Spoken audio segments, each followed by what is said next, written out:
Hey everyone, Andre here to talk even more about Super Mario 3D All-Stars in case you haven't gotten enough of my thoughts on this game.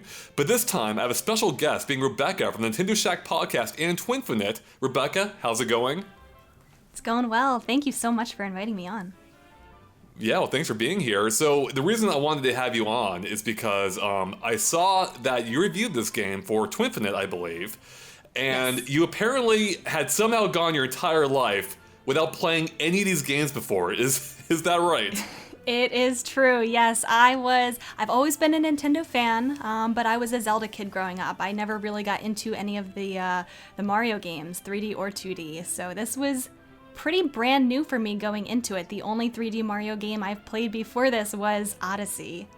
You are blowing my mind. That is a little odd. Issy. I don't know. You have to put There's with all not bad too puns many. here. Not too many Nintendo fans that can probably say that anymore. No, that is why I knew I had to have you on. Because one of the things about this collection, of course, something I tried to address in my review to some degree is, do these games still hold up? And of course, I try to be as objective as possible, as objective as one can be in a completely subjective review.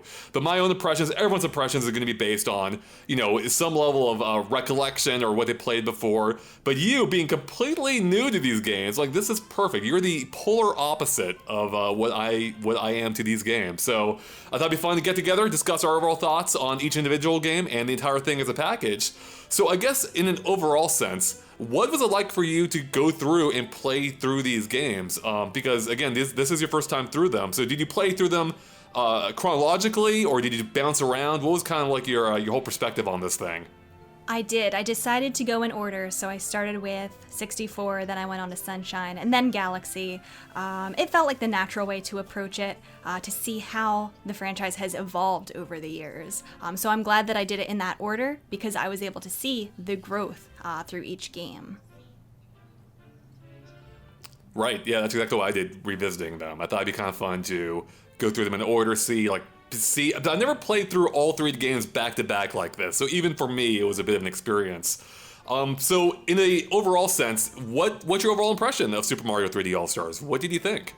I have to say, and I've always wondered this for games that I've grown up with and played, if maybe I was just looking at it through, nostalgia glasses, Right. That maybe they weren't as great as I remember them to be. But no, these games are masterpieces. I don't think the nostalgia and growing up with them really has anything to do with the fact that they are masterpieces. Playing them for the first time in 2020, they're Nintendo's greatest work, for sure.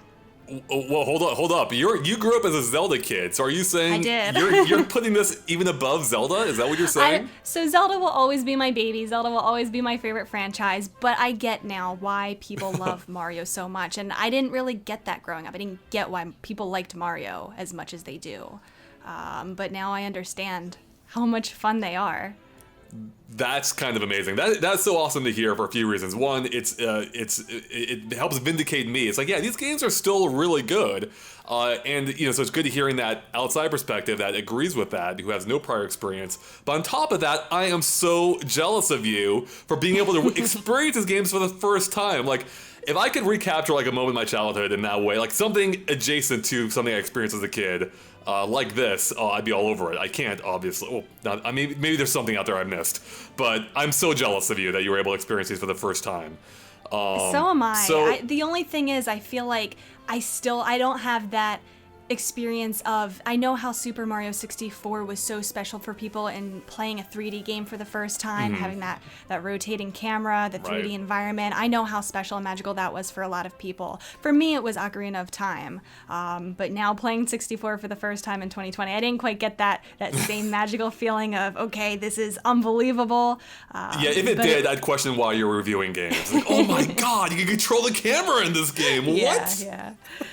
But as far as level design go and mechanics and the world itself, it still holds up. I don't know where to start with this. Like, do we want to start off at the beginning? Do we want to start off with your favorite? Let's start from the beginning. Yeah. It could be kind of both, because I think 64 probably is the best game of the three. I Wow. really do think they hit the nail on the head with the first one, with all of the stages. Felt very inspired, very good level design. I had a lot of fun playing the other two. I probably had the most fun playing Galaxy, but just I feel like starting off with 64, I could really see how much love and care they put into the game from the start. Right, yeah, because for me, as one who played it as a kid at the time of its release, like, I remember this game, kind of blowing my mind, as you were kind of touching on a little bit earlier, like, seeing Mario realized in 3D, having these wide, at the time, wide open worlds in which you can pursue multiple objectives at once. You're not locked into a single one. It was just really cool to see how they realized Mario in 3D, and the fact that Nintendo's first 3D effort, effectively the first 3D effort, still holds up almost 25 years later, is just wild. So, what is it to you that you think holds up so well about it? Like, what is it about this game that you mentioned the level design, for instance? But is there anything? Is it primarily that, or is there something else about this game that really sticks out to you as being the reason why it still works? Well, yeah, I would definitely say that is the main thing that holds up well today. We can touch on some of the stuff that I don't think holds up as well today that I wish they did differently for the collection. But the level design itself and all of the stages just feel so inspired.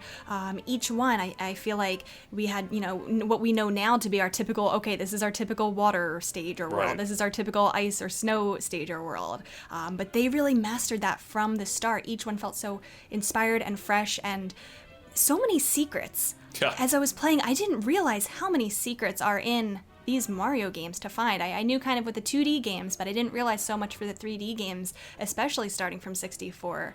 It was like, I didn't know you could do this or that. They're everywhere. Did you find the secret warp points in Super Mario 64? I found a few of them. I'm sure I didn't find all of them. I haven't done all the 120 stars yet, so I'm sure there's still a lot more for me to find. But things like I didn't realize all three of the caps were in it, like the wing cap, Right. the invisible cap, the metal cap. Like, I had working knowledge of these games going into them, but I didn't know like the little details. So being able to fly through that rainbow world it kind of blew my mind. Well, that's awesome to hear. So, was the wing cap your favorite of the three powers, or did you have a favorite? Yeah, that was fun. That was fun to be able to fly with Mario. I really liked the music that played for the metal Yes. cap. Oh my gosh, That's a the jam. best. The music, I like all the power music, but the metal Mario music is probably the best. Yeah. But I agree in a playability sense. I just love the wing cap. That's probably still my favorite Mario power up. Period, because it's just It's so fun to much use. fun. I don't even care if I'm. Yeah, I don't care if I'm doing anything. I just want to fly around, dive through the environment. I hope that Breath of the Wild, whatever, the Breath of the Wild 2, makes flying as fun as that. Like, the glider was cool, but I want physics-based flying, right? Where Full you'll flying, have full Yes. control. That would be cool. Exactly. So we talked about the level design a little bit. What was your favorite level in the game, or did you have a favorite? Oh, I really liked, I forget the title of it, but the one with the booze and the back. You go to the courtyard in the back and all the booze are there. And then it's like the Haunted Mansion. Yeah, okay, I forget the name too. Boo's Haunted House, whatever it is. Yeah, that one's fun, but yeah, and that one is full of secrets itself. Like, just figuring out how that level works is kind of a bit of a secret. Like, with how it's multi-layered, you have to figure out how to get up to the upper floors, the rooftop, for Yes. instance, or down to the merry-go-round, which you might discover by mistake. I did a few times this time. I felt myself getting lost in all the doors. There were so many doors that led from one place to the other, and you're right, going in Right. the back and up and down and on the roof. So I think for me, the thing that strikes me going back to this game is just how freeing it feels. And I don't know if you had the same sensation coming back or coming to it after all these years, or playing it for the first time after all these years. But I like that the game, loosely directs you where to go. Like, it gives you the guide, like the stars. Like, hey, you can go pursue this star if you want. It's like a loose hint. But you can pursue any number of things along the way. Like, the first level is such a great example of this, because there's a path in the level, and it'll lead you pretty much straight up to the Bomb King, which is your first objective. But along the way, you encounter this really scary chain chomp, especially like for your first Mario game, like if it's your first 3D Mario game. This thing was huge. Like, in the 2D games, like these tiny little, they were frightening, but this guy is imposing. And you can see he's guarding a star in a cage, and it's like, you know, I could try going for it, but maybe I'll save that for later. But the option is there. Like, it's telling you right away that you can pursue that star if you want and ignore the main objective. And that's the case for pretty much every level in the game. You can go after the main objective, or you can go after any number of the others. And that's something they kind of stepped away from, which we see in this very collection with Sunshine retaining the level size, but giving you only one objective to focus on at a time. And then Galaxy goes pretty much full linear. So yeah, did that strike you at all, or maybe because, actually, real quick, because you played Odyssey before, and that's probably the most similar in concept to 64. So Yeah, with Odyssey, you could just go for them in any order you wanted. The world was yours to explore. And I do like that. I think by the time I got to Sunshine, I didn't realize that Sunshine wasn't like that, so I was disappointed that it wasn't.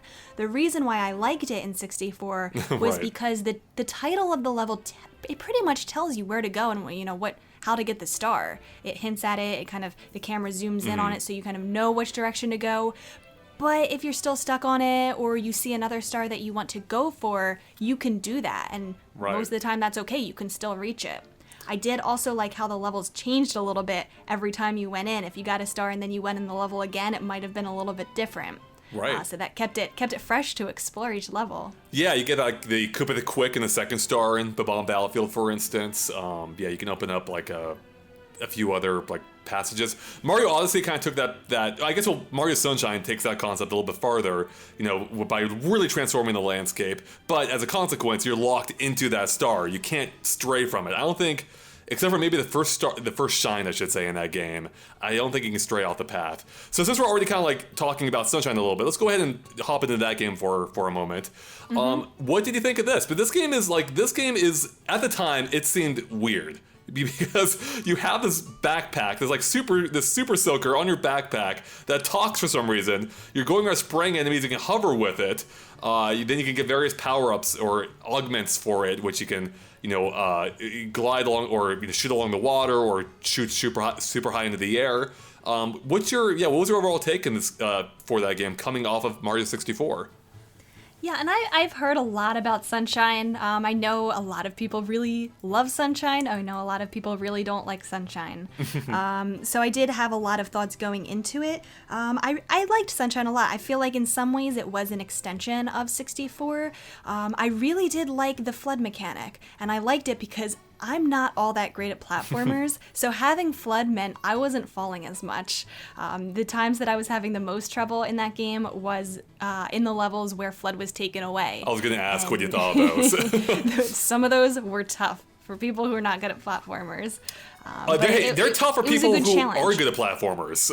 I felt like it was a good challenge, and because Sunshine was a little bit different, it wasn't like 64 where if you're having trouble with one of the levels, you can ignore it and go on to another one to get another star. You can't really do that with Sunshine, so it really makes you approach the level and master it before you can even move on in the game. That's a good point. Yeah, you kind of get you get like deadlocked, or you reach like a dead end in that level if you can't finish that shine. If you can't get it, you have to move on. You have to switch to a different level. Otherwise, you're not going to get any others.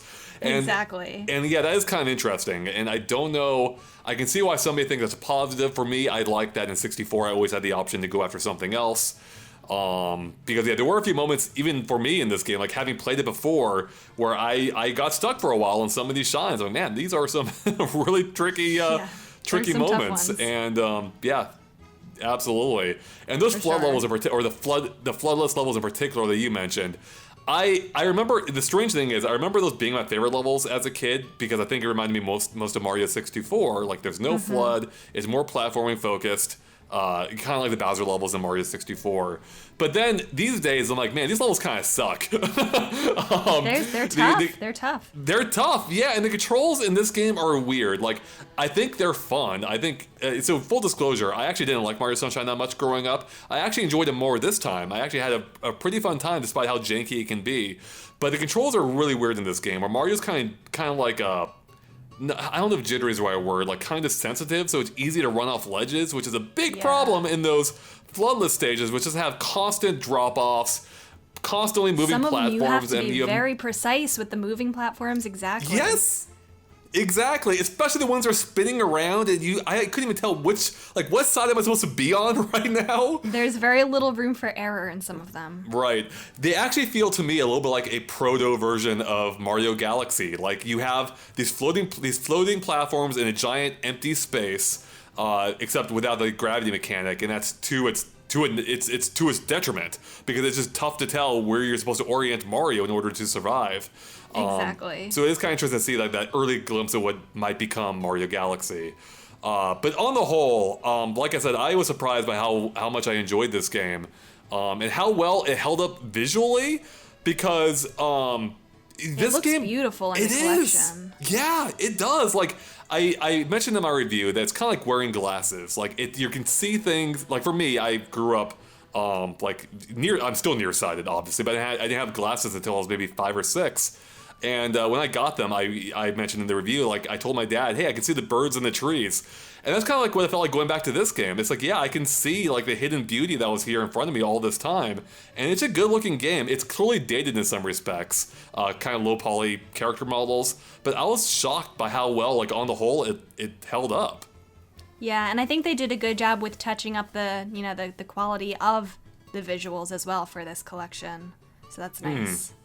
Yeah, exactly. Like it just looks really pristine. They're just very clean in general. The effects work at the time holds up really well. Like the reflections, or like the water in general, and the reflections that go with that, like the lake reflections or the giant mirrors they have that reflect the entire environment. Like they're doing stuff in this game that would impress me in a game these days. Exactly. This is from 20 years ago. Yeah, I had the same thought as well. That's good to hear. The only major complaints I had in terms of the visuals is I wish it had gone a step farther. Like I was glad that they made it widescreen and HD, but I wish they had made it 60 frames per second to match Mario Galaxy. Yeah, and it's a shame that they didn't touch up those little quality of life things for, I think, the whole collection in total. When I was playing 64, it did feel a little bit like a virtual console game because they didn't pull that widescreen view for it for the Switch. I would have liked to see that just to make it feel a little bit more modern, a little bit more fresh, because it did feel like I was playing a game from 1996, which I get is part of the reason why they had the collection, to make it true to the original. Right. The little quality of life changes, I think, also with the camera in 64 might have been nice. Yeah. And, it's interesting because I grew up with the Nintendo 64. That was one of my first consoles. I started with the Super Nintendo, but I mostly grew up with the N64. Mm-hmm. So I feel like going back to that era, I can be a little bit more forgiving to it because I know how revolutionary it was. It makes me wonder, people who didn't grow up in that era, what they think of this, the camera, how it doesn't fully rotate, it's more fixed. Mm-hmm. The controls, I think, are a little clunkier. It doesn't seem to me like it holds up in 2020. I was able to see past it. I'm sure probably not everybody could, though. Mm-hmm. Yeah, that's a really good point, because one of the complaints you often see lobbed at Nintendo 64 games in general is they just haven't aged well.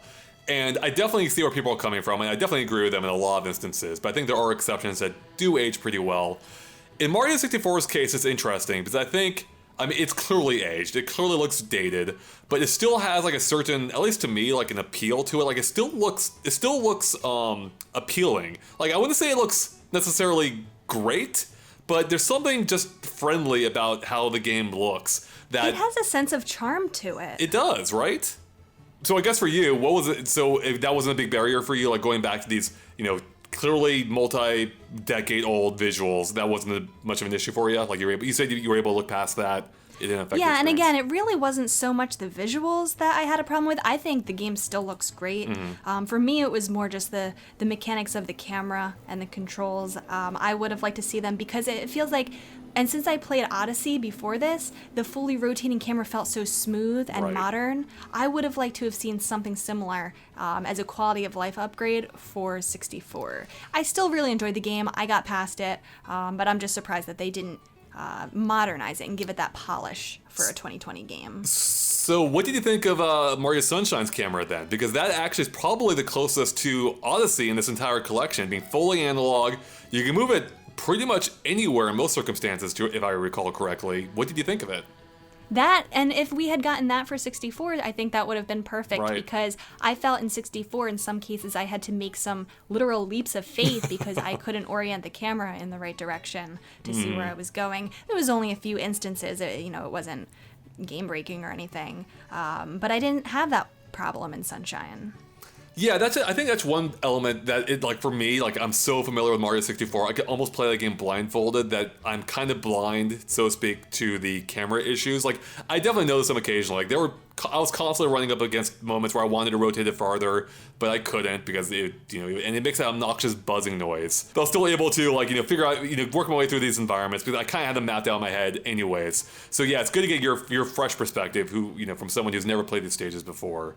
But did you have any issues in Sunshine though? Because Sunshine has some of its own camera issues at points where, like in Delfino Plaza, like it just doesn't care about buildings at all. Like it'll just go through the buildings at points, which That's true. On the one hand is nice because they're not getting in the way, but on the other it just feels really buggy, And then, did you play the star in the theme park behind the waterfall or behind the Ferris wheel?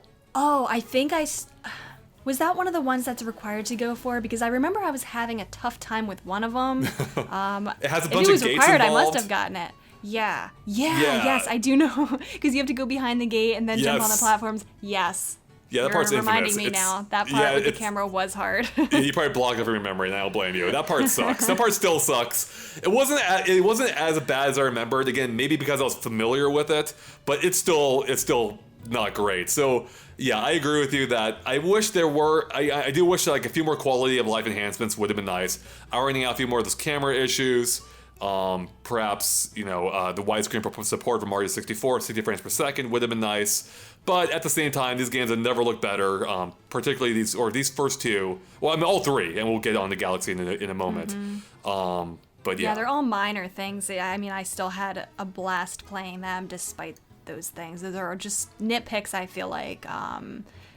They're still great games. That's all there is to it. Yeah, and if you look at it from the perspective of like a preservation, like it is kind of nice just to get what is basically the purest form of these games in a manner that looks, decent, right? Like we're not playing them at the original resolutions. Like these look good, and they still play exactly as you remember. So it is kind of like a good compromise in that sense. If you're one who's kind of a purist who wants that like original experience without putting up with the headaches of, like probably literal headaches from the visuals of these games originally. Yeah, I looked back at footage from 64 because I haven't played the original, and it does look a little blurry and muddled, and so I don't think you really realize how much it's upgraded and looks crisper and clearer until you go back and compare the two. That's really it. This kind of, I mean, I know this is kind of like a common saying for like remakes or remasters, but playing Super Mario 3D All-Stars, it is kind of like how these games are in your memory. Like Exactly. Yeah, you remember with that level of clarity, and that's exactly it. But for my review, I went back to the original games, all three of them, and I'm like, my God, this is pretty tough. It's such a massive upgrade playing them in HD. All right, well, I guess we should go ahead and move on to the final game of the collection, being Super Mario Galaxy. This is a game that short of Mario 64, like this is one of the Mario games that perhaps blew my mind the most at the time, at least. And I want to get your first impressions of this. What did you think of Mario Galaxy playing it for the first time? So Galaxy was actually the one that I had the least amount of interest going into. Whoa! All right. But I ended up having the most fun with it. And I think they really just pushed what they had, the model that they had for these games, and went a step further with it, which I was not too excited about. I was wondering how they would implement the motion controls, like how that would affect it. I think they did a really great job adapting that to the Switch. I really enjoyed how I played it. My favorite way to play it was with the Pro controller. Same here. Yes, they did a good job with that. And they pushed it a little bit further, I think, with the story. It was a little bit more than just, okay, Bowser kidnaps Peach, I need to go save Peach now. It's more than just getting the stars, because they added that story with Rosalina and the Luma characters, which made it a little bit more interesting to keep going to each of the galaxies and discover everything. Right, yeah, the overall story is still basically the same. Princess is kidnapped, you have to go rescue her. But yeah, they added another layer on top of it that they didn't need to, but I'm so glad they did. because it really felt like it expanded what Mario is and could be, which is perfectly fitting for a game that takes place in space. They're already expanding the scope of the game, and they continued that with the story. And I remember, I'm curious how if you felt similarly at all revisiting it now older, or actually, yeah, I'm sure. But for me, like when I think I played this game when I was 25, and even then, that storybook hit me hard. I'm like, man, I didn't expect a Mario game to land like that. Like, I didn't realize it was gonna get that deep. right? Like, how did a Mario game like explore these concepts of like, family and death and life and all of this? I know. Well, when I first walked into the library, I thought, okay, like this is an optional thing. I don't, Right. I'm not really gonna spend too much time here. And then it played that cutscene of all of the Lumas surrounding Rosalina, and she was holding the book, and Mario walks in like wondering what they're doing, and then it just opens up to this cutscene of the storybook, and I realized, oh my gosh, like that's when I realized that there's this extra layer to the story that I wasn't expecting, and it gave it, you're right, that extra layer and that sense of purpose to continue on. Yeah, exactly. No, that was it was a fun reward for playing through the game and seeing like the backstory of this new character being Rosalina, who was very mysterious at the time. Still kind of is. Still don't really know what she is. Is she like a demigod? Like, what is she? I don't know. Yeah. So let's talk about the gameplay. Because this game, like, I feel like this game almost is kind of what started Mario back on the path of becoming more linear for the 3D games, which led to 3D Land and 3D World. And normally I'm more of an advocate for the more open games such as 64 or Sunshine, yet it completely worked here. I loved how the game felt. Like you're jumping from planet to planet. The gravity itself becoming a gameplay mechanic is just fun to play with. Like it's such a joy to jump around and just see how gravity affects Mario's movement. And just the sheer diversity within the levels, going from, every planet almost feels like it's small, self-contained, like micro level, right? And it's almost like WarioWare the game. It's like if WarioWare were a platformer, that's Mario Galaxy. So yeah, I totally agree. Yeah, so what did you think of it? I totally agree. So to me, coming right off of Sunshine playing it, because I played these back to back, Sunshine, the levels all felt like different variations of beaches and, water levels. It didn't feel like there was as much diversity as we saw in 64, so Galaxy was a return to that, where you're right, it was like each different planet was so diverse in the aspects, in the puzzles, and, the elements for it. I loved that it had both the 3D platforming design, right, and there were also the aspects of the 2D platforming design in some of the levels. So that was a nice change of pace, I think, from those two previous games. You're right that it is a little bit linear like Sunshine was, but I noticed there were some optional stars that you can kind of pick and choose which stars to do. So if you were still stuck on a particular one, you didn't really have to do it. You could go fulfill that number of star requirements someplace else. Right. So that's nice. It was kind of a mix of both. The planets most of them felt pretty large. It was still a lot to explore. So even though it was more linear, you're following the path from planet to planet, I still felt like I was exploring. So I liked that. I also, again, I'm not really good at platformers. The gravity mechanic, it was almost impossible for me to fall off the stages because it just brought me back down to the planet. So I liked that it was forgiving in that nature. It's a nice safety net, exactly. Yeah. Yeah. Yeah, no, I'm right. I'm right there with you. It's just something that, especially at the time, we hadn't seen before. But even for you, like, did it still, like, I don't think we've seen a lot of games like Mario Galaxy since. So did it still feel fresh for you even after 13 years since its release? Definitely, and I feel like this one felt the most modern of all three of them. It still feels like something that could have released today, in part due to the visuals were stunning. Mario flying through space, just the colors popping. It felt very smooth, very good transitions through that. It controlled well. I think if they had simply just done a Wii port of it where we had to use the Joy-Con separated to move the star cursor around, I probably wouldn't have thought that, but you could tell how much love and care they put into making all of the control options work in a way that felt natural. Yeah, and that cursor was like a huge part of the original game too, and that's the thing I was most fearful going in. Like, would they be able to recapture the magic of what it was to use that cursor before? Because it just felt really good. Like, it on the Wii, it had one-to-one pointing. You just pointed the screen. That's how you collect star bits, interact with things like the pole stars, and that was just kind of like another way that they expanded the gameplay of Mario, and it almost felt a little bit like rubbing your stomach and patting your head at the same time, because you're controlling Mario while like controlling a cursor, trying to collect star bits at the same time.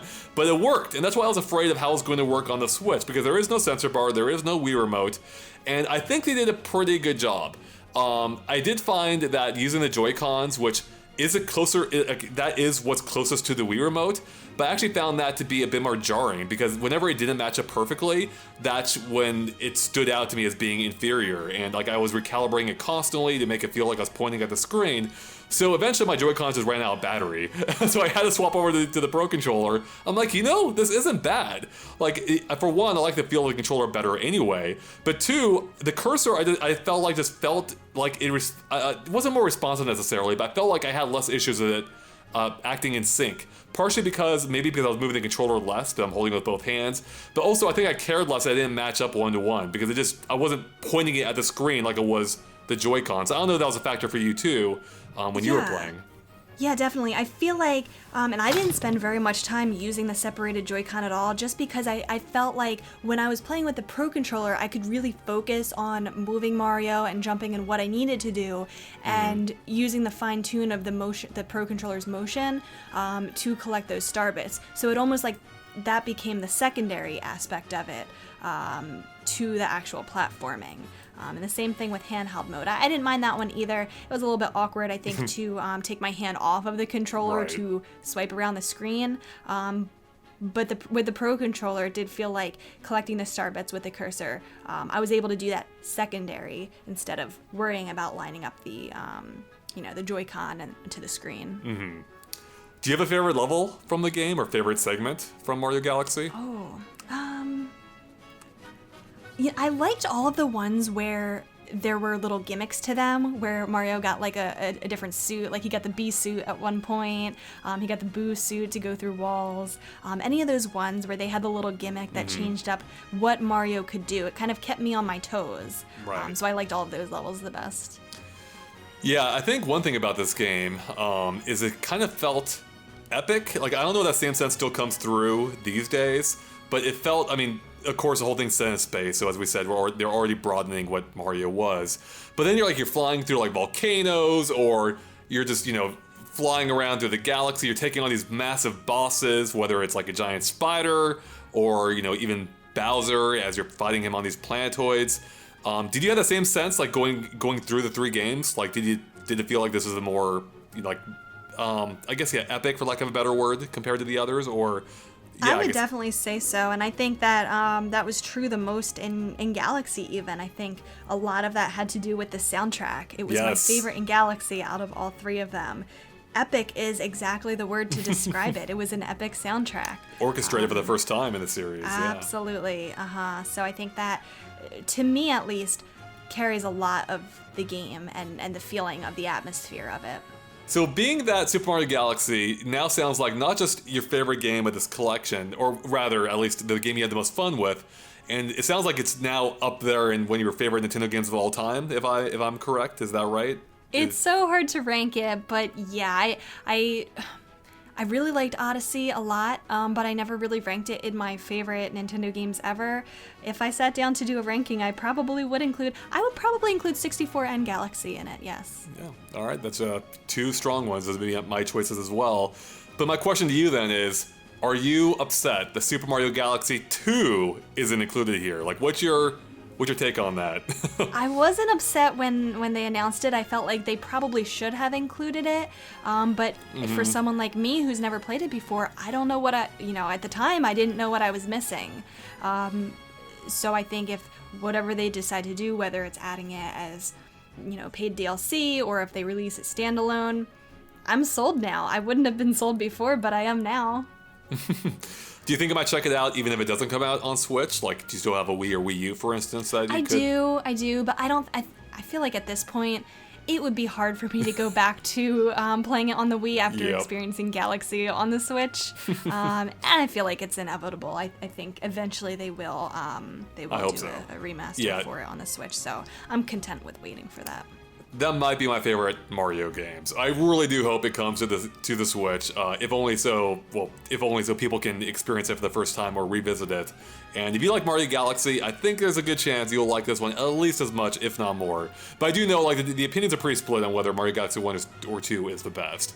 For sure, I've seen a lot of debate. It's totally Mario Galaxy 2, but we'll let them have their voice. So I guess now that we talked about all three games, let's talk about the overall collection. We already had to some extent, but what do you think of the value of this package? Like, do you think, like, is this everything you wanted, or do you think they should have gone more with it? We've already discussed some of the quality of life things they could have added. Do you think that's something they should have pursued more? Like, should they have gone more into like the remake side of things? Like, like update these games in a manner like, say, Crash or Spyro. Or are you happy with what it is? Like, what do you think? What's your kind of take on that? Yeah, I mean, as somebody who's never played these games before, this is huge value for me. 3 amazing, some of Nintendo's best games in one package for $60. This is great value for somebody like me.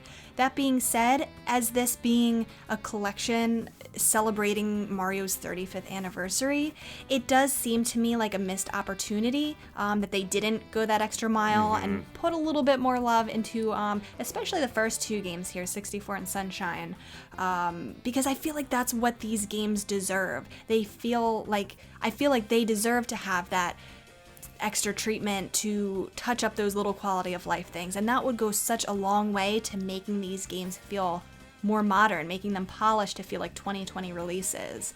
In some ways, it feels like it's almost a half-hearted celebration of the anniversary, that they just kind of stuck these games in a package and said, okay, happy anniversary, Mario. I do wish they did a little bit more. That being said, you can't deny the value of these 3 games in one package. They're still great games. They still hold up.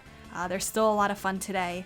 I think for anybody who wants to relive their childhood and play them again, or people like me who are just playing one or more of them for the first time, you have to get this game. Yeah, I mean, especially because this is pretty much the only way now to play Mario Sunshine. It's never been re-released since the original, so either you basically have to have a GameCube and find a copy of the game if you don't already have one, which I think are now going for like hundreds of dollars if I remember correctly. They're expensive, Yes. So that's a giant pain. So yeah, this is the pretty much only realistic option for most people. So in that sense, yeah, it's a good value. Like, you are getting arguably three, or at least arguably 2, possibly 3 of the best games of all time, with Sunshine being the iffy one in there. Oh no. Yeah, it's a strong collection, and I totally agree with you in that I wish it had gone a little bit farther. In that it doesn't feel like a celebration. It feels like a compilation. It doesn't feel like a celebration. Like, Nintendo's treating this whole like 35th thing, which is kind of a weird anniversary to celebrate, by the way, but we'll put that aside. They're treating it as a big deal. We have all these Mario announcements, but that doesn't come through in this package. Like, Mario All-Stars, the original one, felt like a better celebration, even though that wasn't any kind of anniversary. That was like its 9-year anniversary, I think, at the time. So yeah, like, behind the scenes features would have been nice. In fact, just last year I reviewed a collection, the Lion King and Aladdin collection, or Aladdin and Lion King, whatever it was. Oh yeah, I played And that. I don't like either of those games particularly. Like, yeah, I don't think either game were was very good, especially these days. But they put so much care into that compilation, whether it was offering different versions of the games to play. Like, Aladdin offered a beta version, or like a trade show version of the game to play, and it had entirely new elements, which was awesome. They offered behind the scenes commentary, like interviews with these developers, and I think some people from Disney on how they collaborated and made this happen, and that felt like a lot of love went into it, and really none of that comes across here besides the actual delivery of the games themselves, like in that they're presented well, they updated some elements, and I appreciated that. But yeah, even the opening sequence and the menu are extremely bare bones. Like, pretty much they're the minimum of what they could get away with, basically.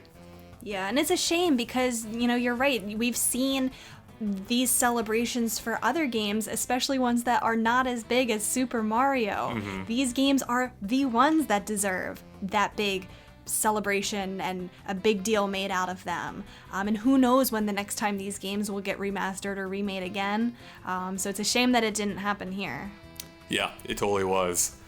So, are you going to go check out the rest of the Mario games now? The rest of the 3D Marios, now that you've had, now that you've played, I guess, most of them at this point, but there are a few others left. What do you think? Yeah, I mean, I do have my eye on the 3D World remake, that is a remaster that's going to be coming out next year. That's something that I never would have considered trying. I would always wanted to try these 3 games before something like 3D World or 3D Land. So, yeah, I might be a Mario fan now. I might have to check it out. That's awesome. That makes me happy to hear that the games I grew up with are still fun to people who haven't played them at all until recently. And like I said, I'm jealous. Like, even though I cherish my memories of these games originally, I really do think I'll ever have a more powerful gaming moment than playing Mario 64 for the first time at age 11, I think, and it's just blowing my mind completely. I'm like, dear God, this is the future of gaming right here. But at the same time, I'm still jealous of people who get to have, some sort of feelings along those lines for the first time, like experiencing the games for the first time in HD, no less, these days. So absolutely, yeah, it's definitely something special, and I feel like as long as they continue to release these games again and put little touches on them and just make them available for modern consoles, there's always going to be new generations of kids and teenagers who are playing them for the very first time. That's exactly it. Bingo. So, Rebecca, do you have any other points to bring up about the collection that we haven't mentioned yet? Anything related to the specific games or the or 3D All-Stars in general? I think we hit on everything that I wanted to talk about. Yeah, we covered a lot in this. I guess real quick, we've been pretty positive. We have touched on some negatives. Is there any single thing beyond the camera that you think that perhaps didn't age well or caught you by surprise with any of them going back to these days? They think could have been handled a little bit better, or that you think could be updated in a manner better than they did? Yeah, I think there was a distinct lack of options for all of these things, for button remapping, for controls. Yeah. I actually did own Super Mario Sunshine for many years, and I never played more than about 10 minutes of it because of the inverted camera controls. I just couldn't do it. It didn't click with me. So when I found that they changed it in the remaster, I loved it. But I also know that there's so many people who did prefer the inverted controls. Yeah. Who don't have the option now. So it was a little bit disappointing to me to see that they didn't at least give the option to change these controls or change some of the buttons. It seems to me like in 2020, that's expected, that we can change those parts of the game, that we can change the controls to fit our play style. To me, it's an accessibility thing. That is a little bit disappointing that wasn't in there for at least that game, or any of them, really. I totally agree with you. Like they inverted some of the cameras, like the aiming controls of Mario Sunshine. And for me, I had no trouble adjusting, probably because I didn't even remember how they worked originally. It's been a while since I played some of these games. But yeah, it's gonna trip up those people. I've seen people being like, I just can't play these. Like, I need it inverted and I can't handle it. And I'm like, that sucks. And that should have been an option. So it is surprising that Nintendo didn't offer that. Maybe it'll be patched in. I'm not holding my breath on that, but I know. We'll see. I'm always one for having more options. Give people as many options to play the game as possible so that more people can enjoy it. And to that point, the thing that annoys me the most in this collection, perhaps even more than the 60 frames per second and the non-widescreen in 64, is the fact that I have a GameCube controller, I have a GameCube adapter, it connects to the Switch, I can't use it in Mario Sunshine. Why not? No, like, it technically works, but I can't get the original controls. I don't get that. Why, Nintendo? Because. Yeah, that's it. That really is it. Wow, that's the most succinct version of Nintendo's logic I've heard of. Exactly. All right, Rebecca, thank you so much for coming on to discuss Mario 3D All-Stars with me. If people want to find out more from you, including your Mario 3D All-Stars review, where can they follow you at? Yes, thank you again so much for inviting me on. This was so much fun. If you want to see what I'm up to, I'm on Twitter at ForestMinish, Forest and then Minish like the Minish cap. You can read my review of 3D All-Stars on twinfinite.net, and just check out what I do. I post links everywhere on Twitter, so you can see everything I'm up to there. And you'll find links to all of that in the description below. Otherwise, thanks for watching, and of course, stay tuned to GameXplain for tons more on the 3D All-Stars collection, because I'm sure I'm not done talking about it yet, despite how many hours I've spent on it already, and everything else Nintendo Switch as well. We'll catch you later. Bye, everyone.